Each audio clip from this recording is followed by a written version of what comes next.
Start. We need to start recording, and thank you, Lynn, for pointing that out. But yes, Kevin Darney here from Illinois Ag in the Classroom and the National Ag in the Classroom Conference, sponsored by BASF and CHS. Our next presenter is Chris Wyant. He's from the Illinois Agriculture in the Classroom program, and he's going to showcase a new project that we've been working on here in Illinois called Awesome Agriculture. So it is right at the bottom of the hour. So Chris, I'm going to turn it over to you. All right, very good. Thank you, Kevin. Thanks for coming, everybody. And I'm happy to be closing out the morning here, talking a little bit about this video lesson series that we came up with here at Illinois Ag in the Classroom called Awesome Agriculture. So before I go and start talking about it, I'm just going to show you a quick video to give you a preview of what we're going to do here today.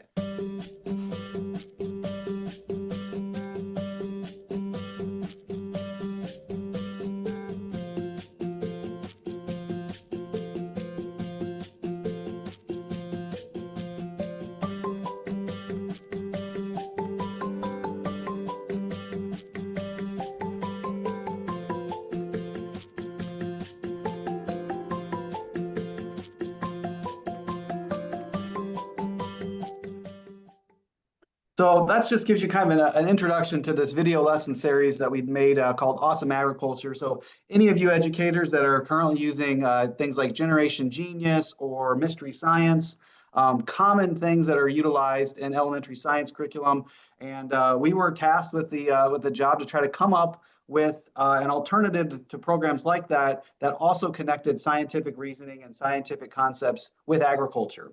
And like everything we do, we offer it at no cost to teachers, and so anybody's welcome to use it. But we wanted to create really compelling scientific connected resources that also brought in some literacy and social studies and all these other areas, and then obviously connected them with agriculture too. So to give you just a little bit of an intro into me, I'm the education manager for Illinois Ag in the Classroom. I've been here about 5 years. In my previous life, I was a high school English teacher for 14 years.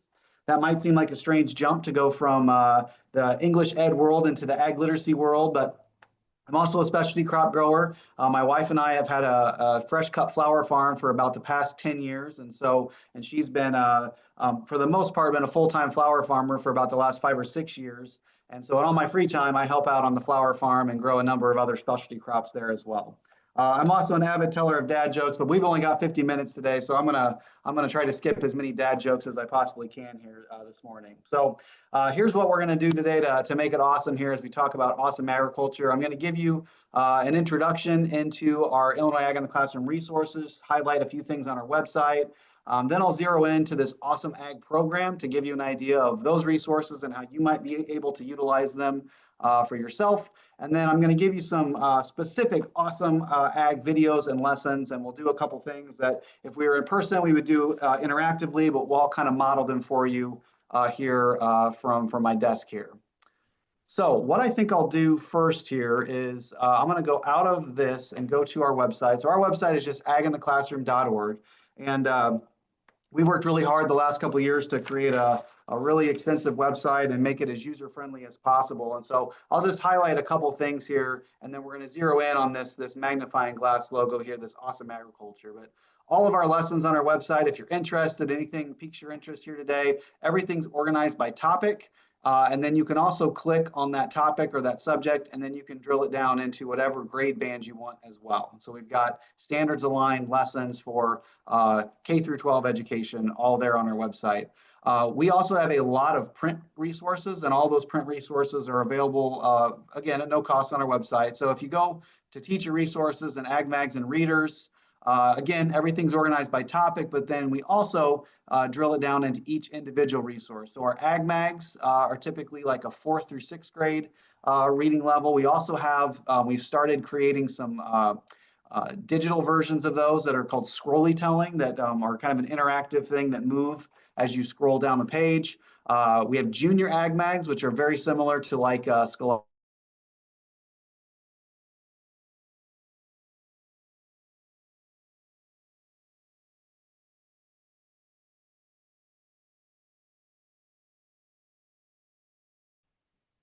It might not catch up. That's okay. So these are a 4-page resource. They're easy for teachers to print at school. We've also got Facts for Little Readers. These Facts for Little Readers are like a kindergarten level resource. And so we have a brand new one here on Christmas trees that we just put up here this week, actually. So some facts on one side and a little activity on the other side. Here's our junior Ag Mag. It finally loaded up. So they're just a 4-page resource, easy to print out.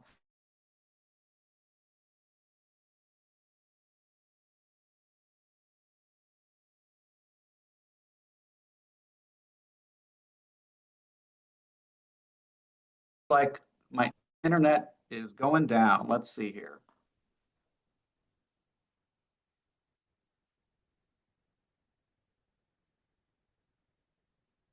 All right, we're back again here.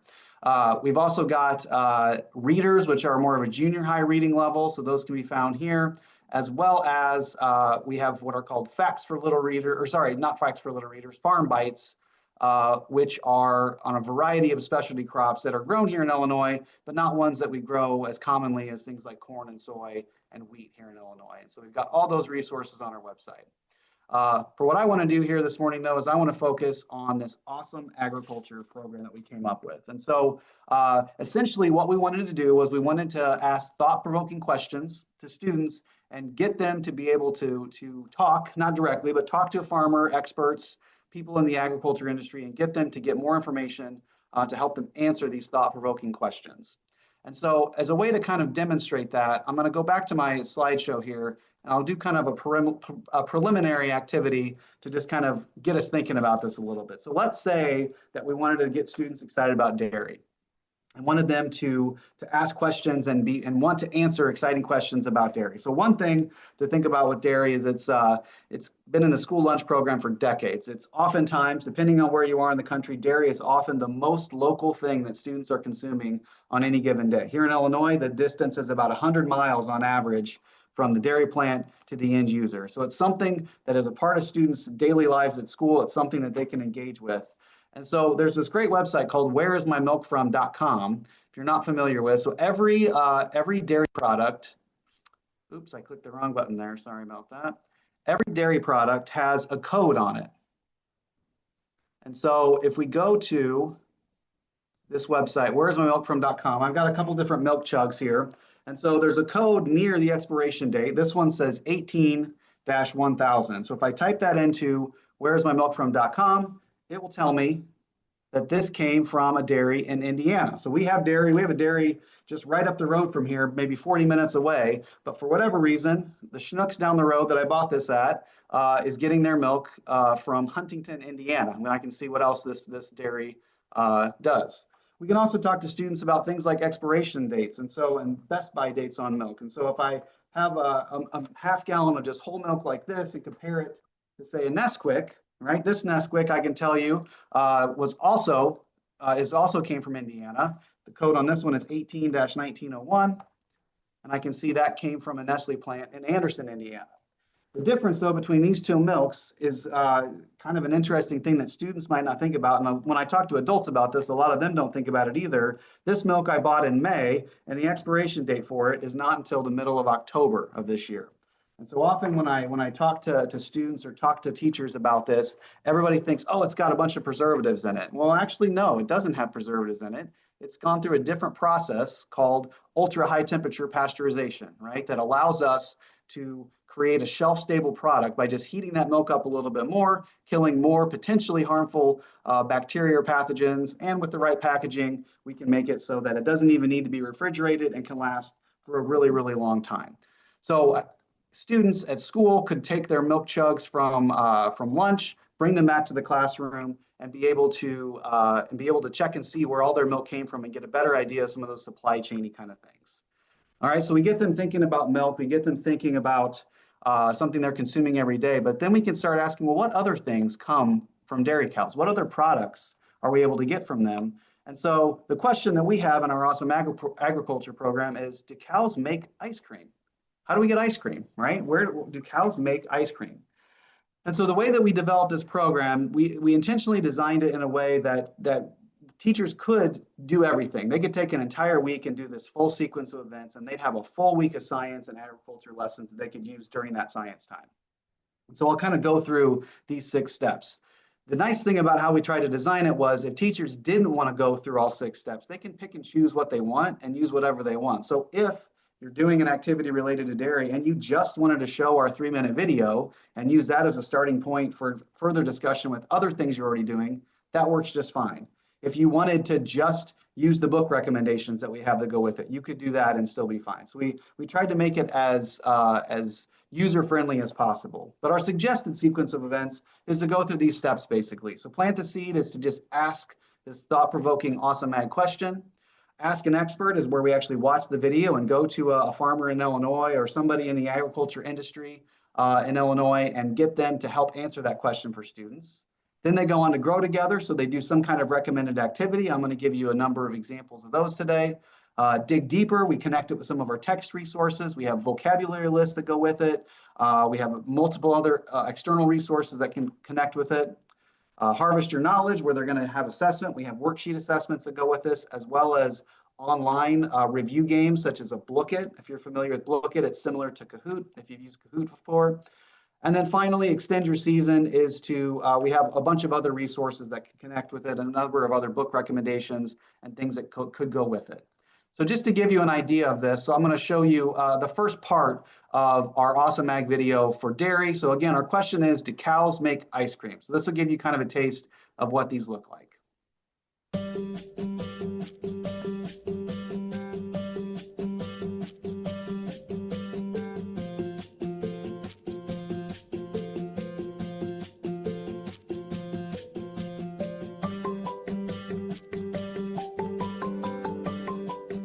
Milk is an important part of a healthy diet.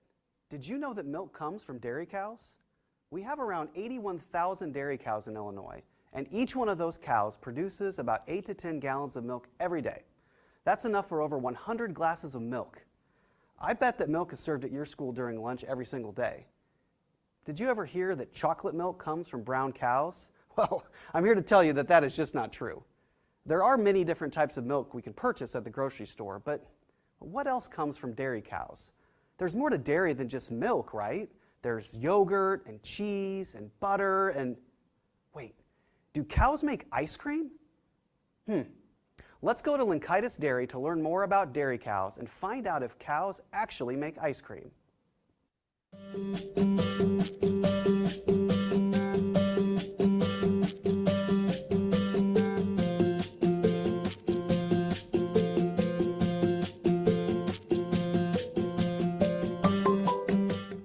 Hi, my name is Sarah Linkeitis, and I would like to welcome you to Linkeitis Holsteins.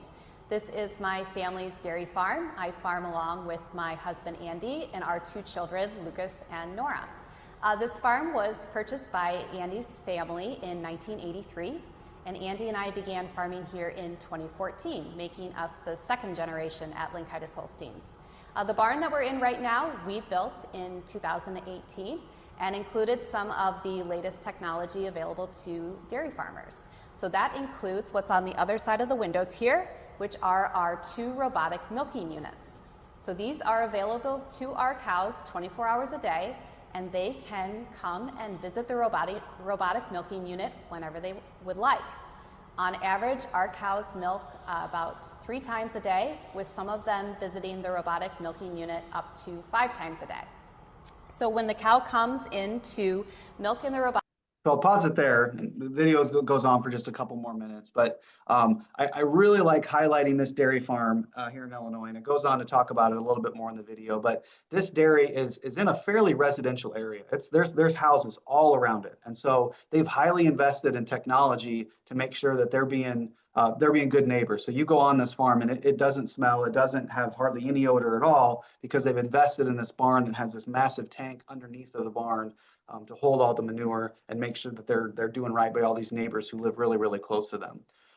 The other fascinating thing about this dairy is that, typically, historically speaking, dairies have issues with finding enough labor. It takes a lot of labor to milk cows, and they've invested in technology. And Sarah is the full-time farmer on the farm and has 1 person that works with her And that's it. Those are the only employees they have, and they milk like 80 cows every single day because of these amazing robotic milkers. And so it allows them to have this business in a place where they maybe wouldn't have been able to have the labor needed to be able to maintain this. So lots of cool things that we can talk to students about with this kind of intersection of where our food comes, but also careers that are connected with technology and all these things that need to happen in order to make modern agriculture operate the way that it can.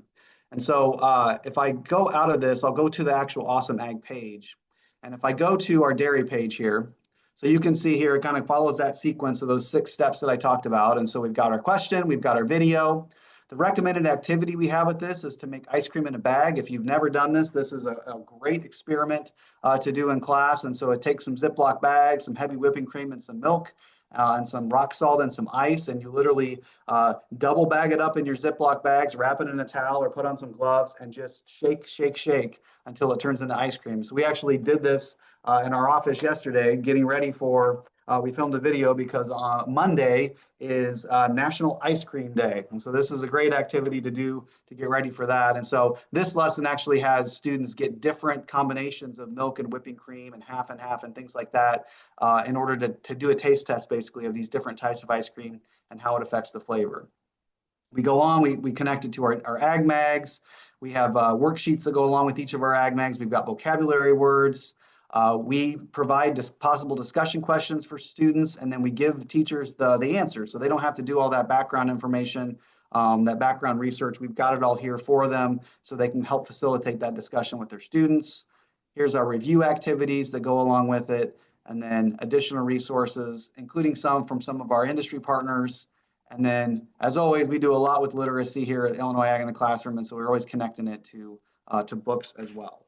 So that gives you kind of an idea of what that could look like for dairy. So if I go back to my presentation here. So corn is one of the most important crops we grow here in Illinois. The 2 main crops we grow in Illinois are corn and soybeans. And so this video is one that we wanted to get students to think about the supply chain a little bit, because 75% of the land in Illinois is used directly for production agriculture. So no matter where you live in the state, at any given point, you're going to drive by a corn field or you're going to drive by a soybean field. But a lot of students don't necessarily understand what it's for. And many think that it's sweet corn. It's something that people eat fresh. And that's not the majority of the kind of corn that we grow here in Illinois. So this video is meant to kind of target that idea of how does this get from the field into the bag or onto my plate or onto my school lunch tray, whatever it is. And so this is a good example too of a farmer where we just kind of cold called this farmer and said, hey, would you be willing to film this video? Here's a general idea. And Shane Gray is this farmer's name, and he went for it. He edited the whole thing, and you'll see he knocked it out of the park here. And so we'll watch Shane Gray here from near our state's capital, near Springfield, Illinois, talk about how corn gets into my Cheetos.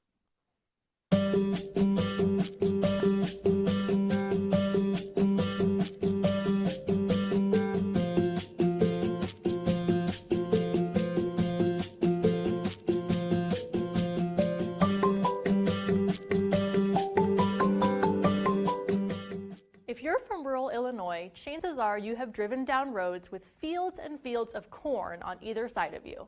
Did you know that this corn is not the same as the corn that you eat on the cob in the summer? That corn is called sweet corn, and it only makes up 1% of all the corn grown in the United States.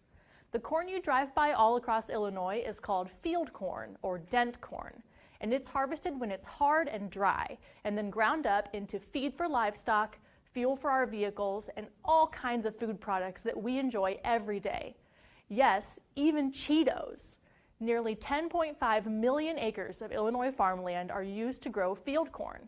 But how does that corn get from those fields and onto our tables? How did corn get in my Cheetos? Let's head to one farm to learn more.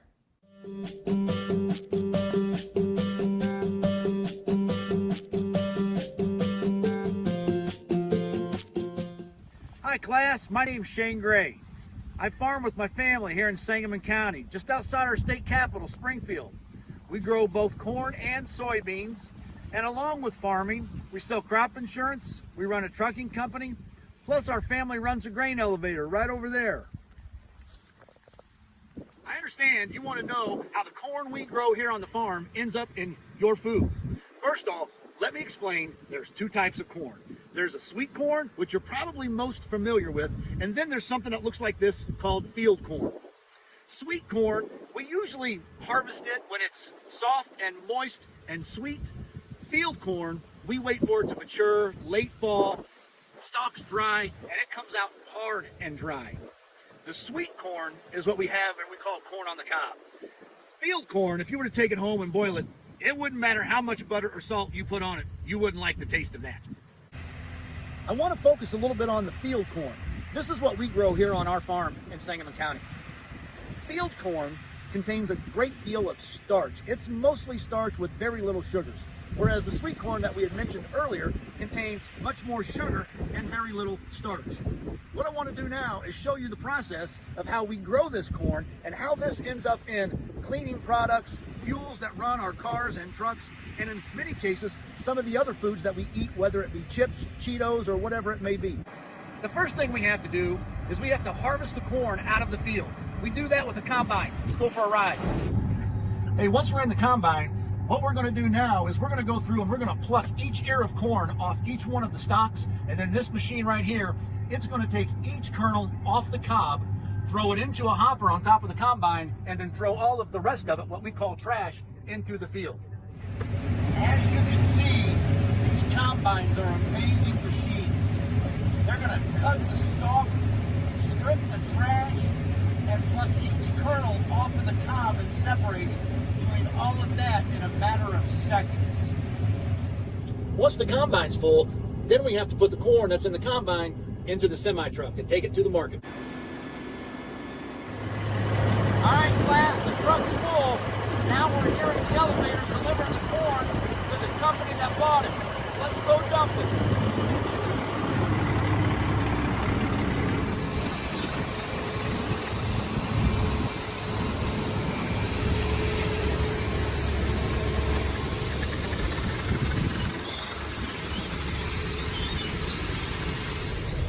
Well, class, we're back to the field with an empty truck, ready to do that whole process all over again.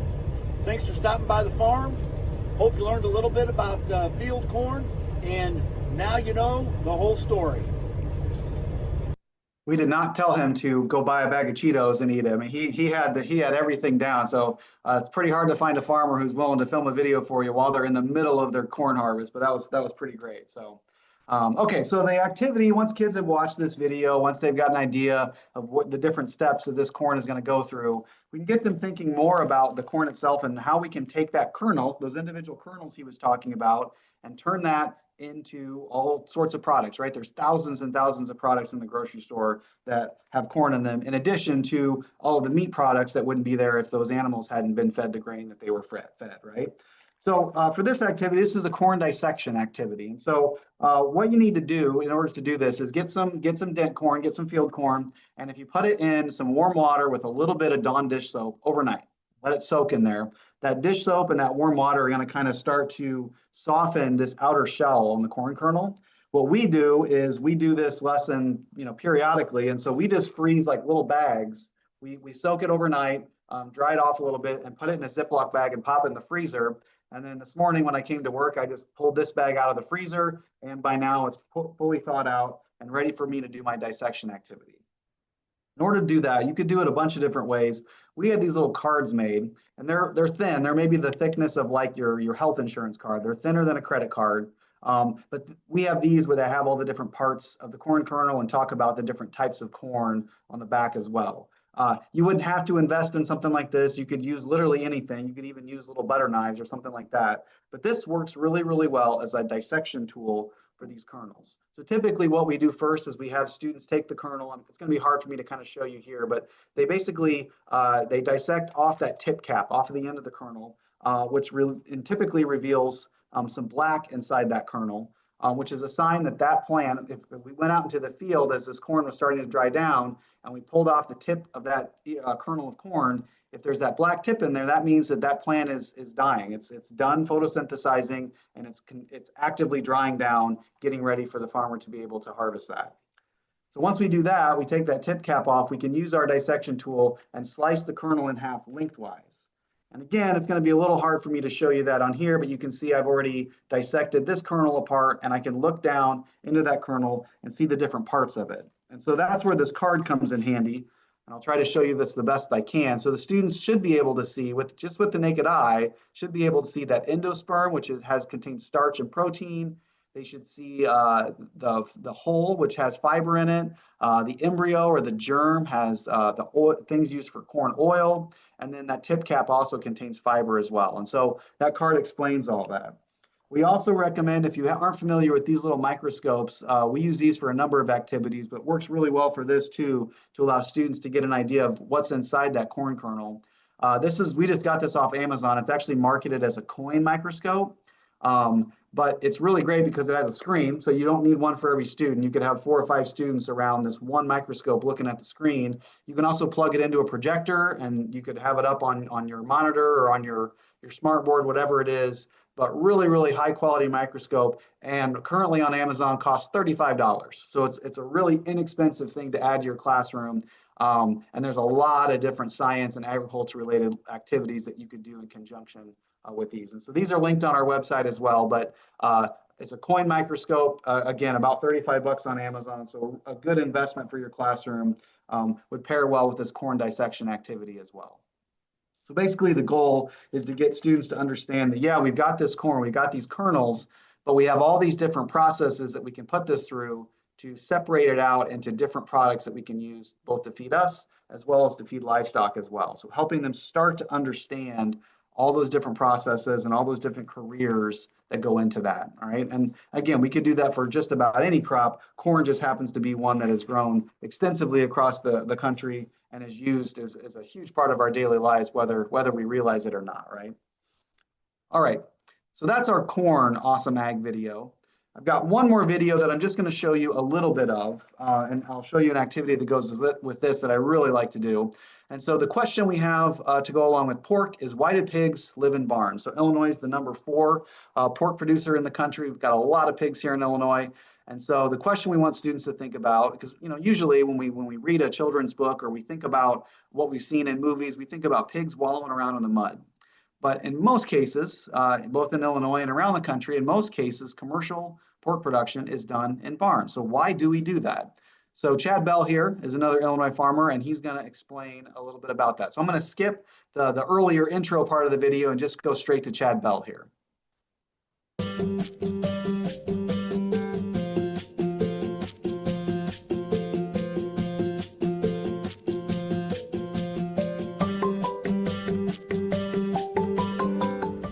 Hey kids, my name is Chad Bell. I'm a grain and pig farmer from Mercer County in Northwest Illinois. On Bell Family Farms, we work hard year-round and try our very best to make sure that the pigs that we raise are healthy and safe. I hear that you want to know more about why pigs live in barns such as mine, so let me take you inside to learn more. One of the reasons why we raise pigs in barns is because of the weather. Modern day pig barns are climate controlled year-round to keep the pigs comfortable. In the wintertime when it's cold out, we have heaters to keep the pigs warm. In the summertime, we can run fans, a water sprinkler system, and these curtains will lower to let a nice breeze come through the barn to keep the pigs cool. Another reason why we raise pigs in barns is to capture their manure. Pig manure is an extremely valuable source of fertilizer for our corn and soybean crops. The pigs live on a slatted floor, so when they go to the bathroom, their manure falls down between the slots in the floor, down into a structure we call the manure pit.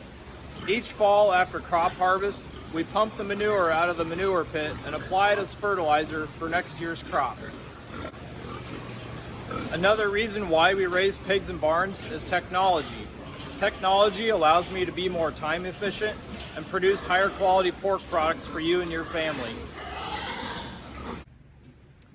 We have a computer system called the controller that operates many of the essential functions of the barn. This controller will automatically adjust the air temperature to make sure that the pigs are always comfortable. I can also set this controller to run the feed system automatically. That way the pigs always have fresh feed throughout the day. Because I can't spend 24 hours a day at the barn, I have a phone app called Barn Talk. On this app, I can view feed bin levels, water consumption by the pigs, and temperature inside the barn.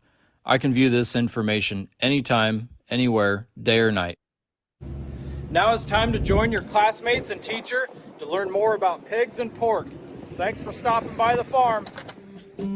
So another really good example of how we not only need farmers, but we have fewer and fewer people who consider themselves farmers, but we have continued need for all sorts of other industries to provide technology and provide resources to continue to make that farming more sustainable and more efficient. So the lesson that we like to do that goes along with this question of why do pigs live in barns? You might have noticed that Chad changed clothes when he was outside and when he was inside the barn, he was in different clothes. And when he exited, you could see a washer and dryer there at his pig barn. And so this audience is probably more aware of some of those biosecurity things that livestock farmers go through to make sure that they keep their animals healthy.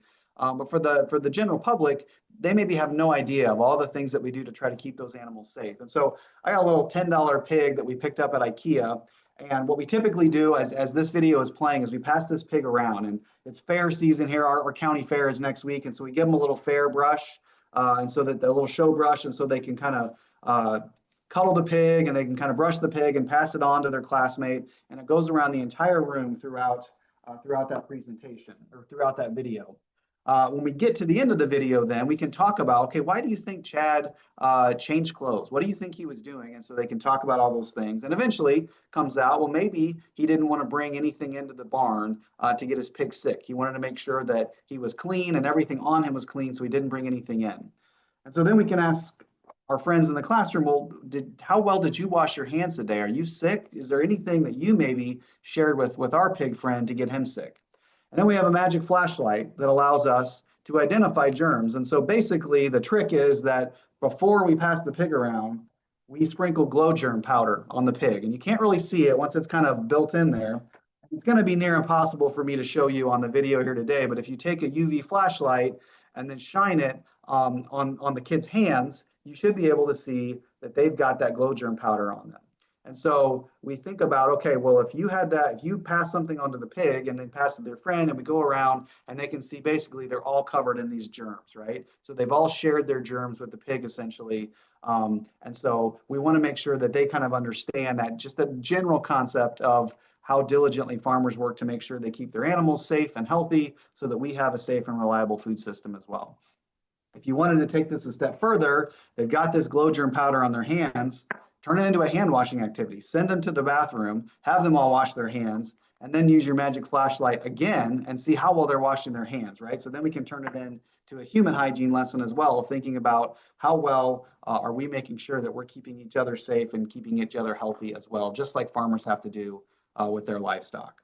So that's a really great way to kind of introduce that concept of biosecurity.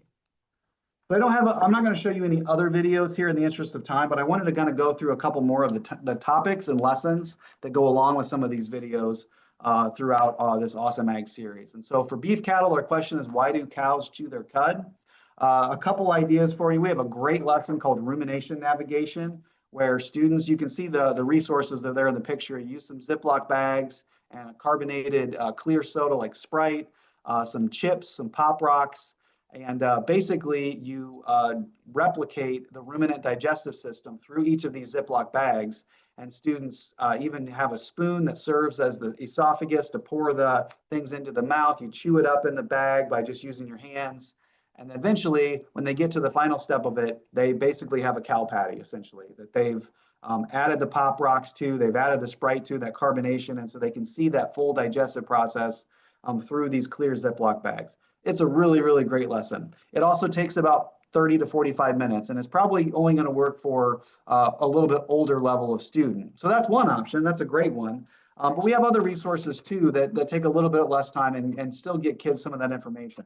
So one of the resources, and we have many of these, but it's called a zine, as in a mini magazine. And so you can see, this is the size of the large paper in your printer at school. And basically what you do is you fold it 3 times. So I'm going to fold it 3 times. And if I unfold it, you can see that I've got 8 different pages, and they all have a fold around them. but there's no way for me to see all 8 of those pages at the same time. But if I fold it once, hamburger style here, right, I've got a dashed line.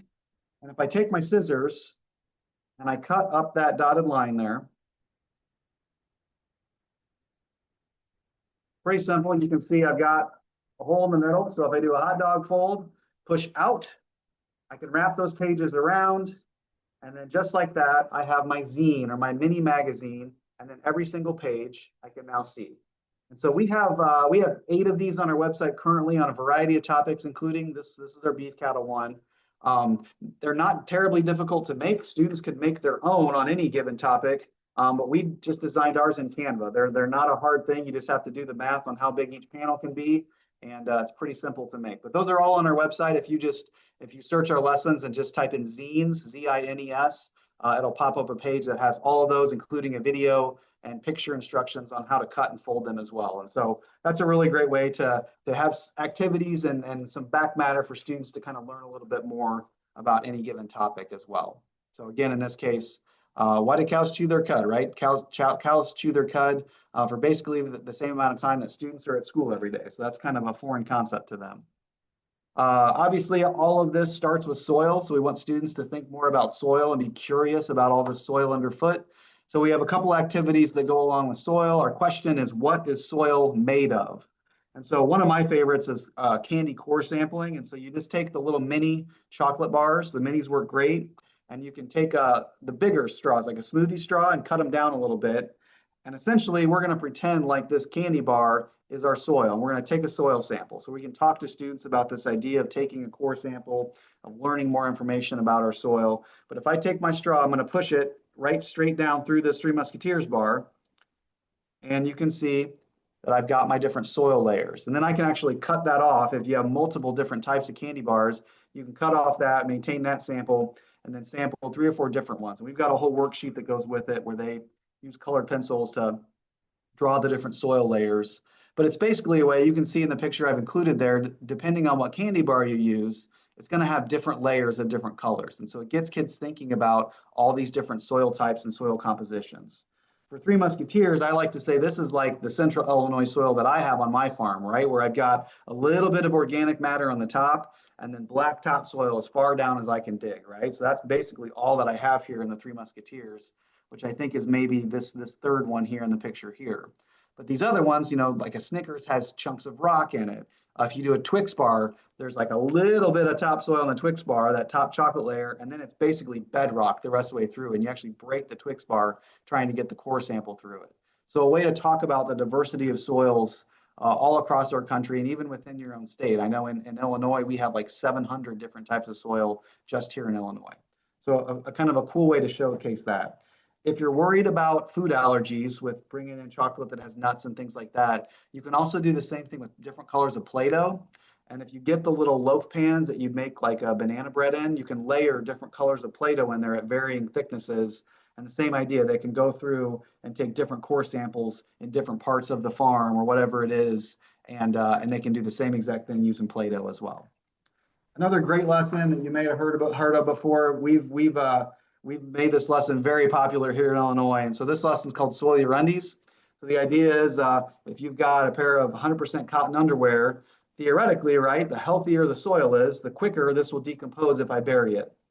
So we get kids to go out and bury underwear around the school, and then at various times throughout the school year, dig it back up again. Or they could bury it in different types of soil around the school, different locations, and dig them all up at the same time and see how quickly they deteriorate, they decompose based on that. So you can see like it starts out as my regular old tidy whities, and then after a little bit of time, we start to see some decomposition. If I wait another month, it looks more like this. And then depending on the health of the soil and the temperature and all that kind of thing, we're left with this, right? And so these are all the synthetic materials. And you can see this particular pair of underwear had one polyester piece of string that went through everything. And that's all that's left. And that's what's going to last in there. But all of the cotton material has been totally decomposed.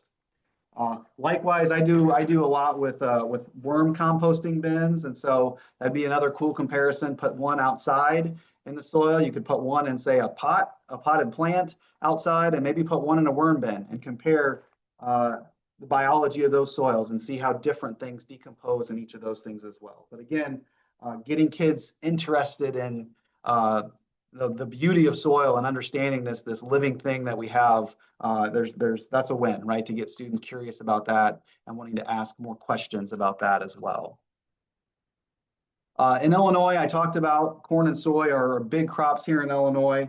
We are also the #1 producer of pumpkins as well. And so we produce a lot of processing pumpkins. So if you've ever had canned pumpkin ever in your life, odds are it probably came from Illinois. And we have a processing plant near Peoria, Illinois, that cans about 85% of the world's pumpkins. So our pumpkin production is mostly centered in a few counties circling around that plant. And so I'm not going to show you this video, but our question here for pumpkins is, how are pumpkins harvested? And here in Illinois, we have a number of agritourism type, pick your own pumpkin places as well.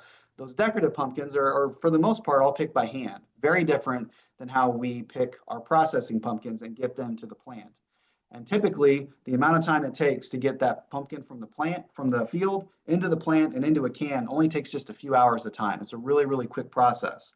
So we have a STEM activity that pairs along with this activity where we tell students that, hey, the pumpkin harvester is broken down. We need a way to get these pumpkins from the field up into our wagon or our semi-truck or whatever it is to haul it to the plant. And so we have these little pumpkin erasers, all right? So this is what they need to launch up into the wagon. And then we give them a little kit here where we've got 4 rubber bands, we've got 7 popsicle sticks, and we've got a spoon.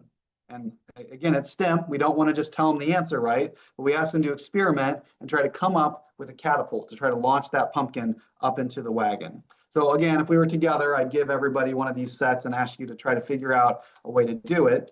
I'll do mine real quick. So I just take 5 popsicle sticks and put a rubber band around one end, put a rubber band around the other end to make my base. I've got 2 popsicle sticks and my spoon.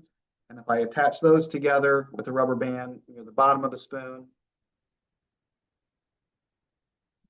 and then I can put it perpendicular to my base and push it down. And then my final rubber band, I can crisscross along here to keep that together.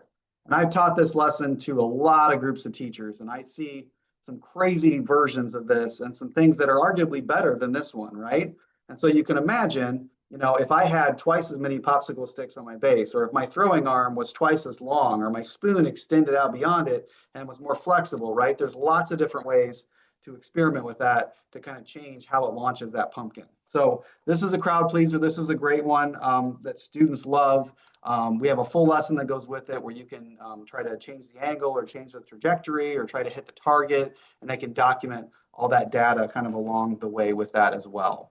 And so lots of ways to connect that to pumpkins. And obviously pumpkins are something that's not just important here in Illinois, but something that's utilized throughout the country, all throughout the year.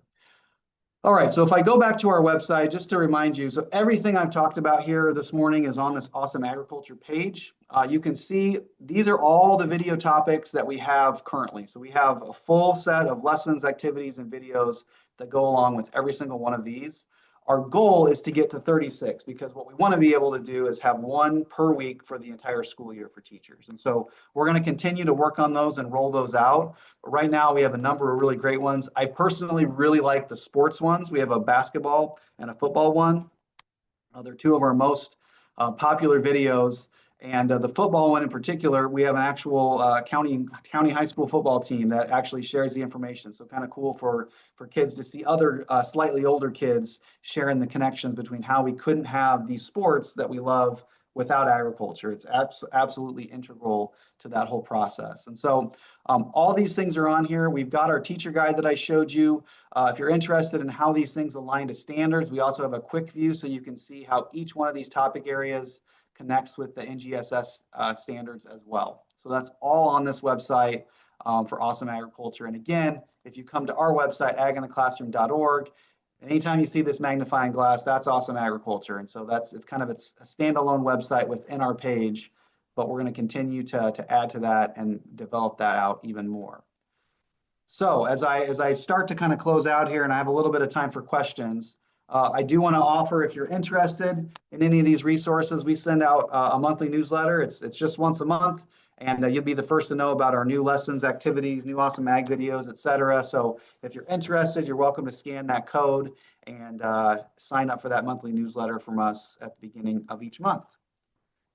So I've got a little bit of extra time, and so Kevin, if you've been watching the chat, if there's any questions, I am happy to answer questions here as we close out.